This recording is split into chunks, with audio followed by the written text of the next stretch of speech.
Hello and welcome to 11C. This is going to talk about energy flowing through our biology, and we're going to actually talk about how efficient it is and how inefficient it is.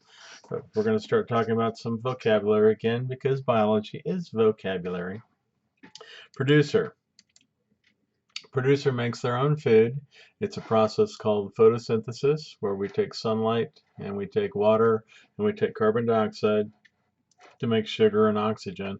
Again, the sugar is actually made in the Krebs cycle, the light independent, and the oxygen is made in the light dependent section of the photosynthesis because we need the sunlight to make the oxygen and we need the water and the carbon dioxide to make the sugar.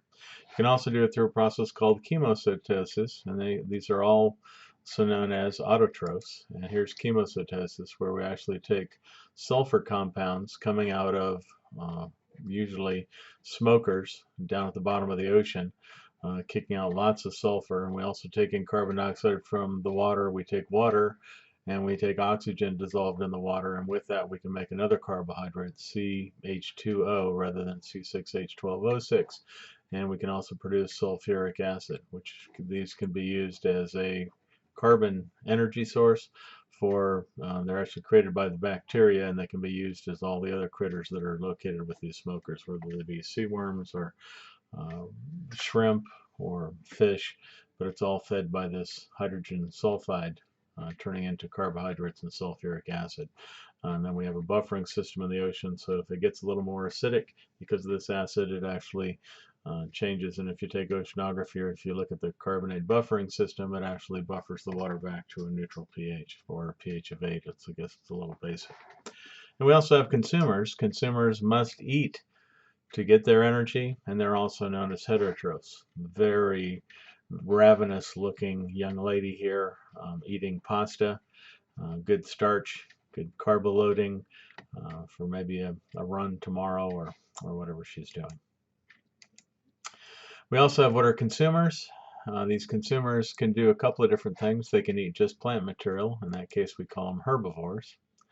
They can eat just meat material. We call those guys carnivores, and they can be piscivores if they eat just fish, insectivores if they eat insects. We have lots of different meat-eating vores. And then we have us, who actually eat plant material and meat, and we call us omnivores. Then we have scavengers. Scavengers are tervitivores, and they're actually eating detritus, which is dead, decomposing material. They consume leftovers that are from already dead organisms. It could be plant and or animal material. Have no idea what these vultures are eating. Neat evolutionary process where they don't have feathers, so they don't actually get this putrid material caught in their feathers, which could actually cause more infection for them. So really, really cool adaptation. Then we also have decomposers, which are called saprovites or saprivores, and what they're doing is they're living on dead organic material. They can be snails or slugs, they can be millipedes, or they can be mushrooms. So in this case, it's a shelf mushroom. Again, these are for increasing surface area and producing spores, so they can sexually reproduce.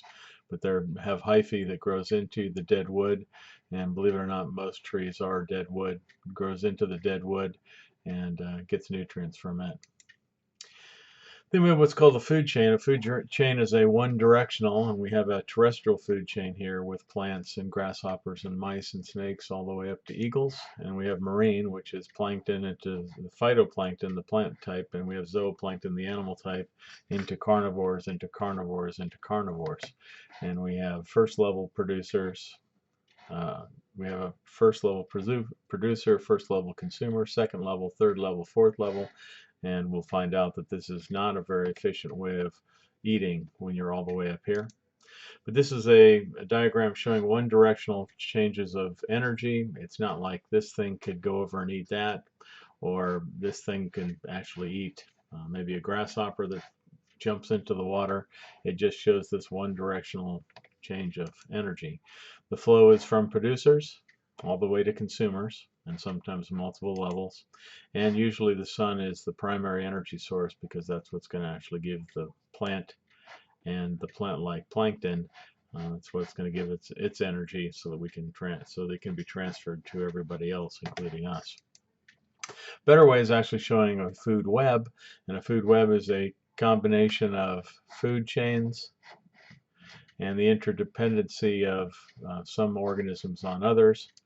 So basically, it's a diagram showing the flow of energy from an entire ecosystem, a whole bunch of different populations in an area. It's multifaceted. You can see their arrows going every which direction. They intersect. They go perpendicular. They go parallel. They cross. They do all kinds of things. And this is producers are the start of every one of these chains inside these webs. But we basically have producers, and then we have a first level of consumer, and then a second level of consumer, a third level of consumer, and then sometimes a fourth level of consumer. Actually, yep, he can be a fourth too. And then we also find that organisms can multiply different levels. So right now it's fourth if it goes through these. It's only the second level consumer if it actually eats the bunny who ate the plant, rather than eating the bird that ate the spider, that ate the predaceous insect, that ate the other insect that ate the plant. Because we lose energy every time we go through one of these arrows, and you always want to have the least amount of arrows. So when we're actually eating primary consumers versus eating secondary consumers like fish, it's always better for energy efficiency. In biomass and energy pyramids, if you take a look at this, we have primary producers, trees, shrubs, ferns, grass, and flowers, and they have 9,000 kilocalories per square meter, lots of vegetation. And then we go up to the first level consumer, herbivores, and we only have 900 calories per square meter. It actually decreased by 90%. So we basically only had 10% of the energy move from the plants to these animals.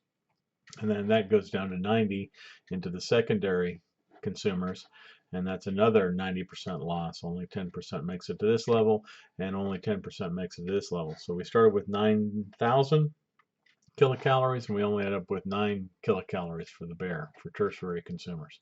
And this is why it's always better for the bear to eat down and eat the vegetation, because then they're actually moving into these kilocalories and they're getting a lot more efficient use of energy.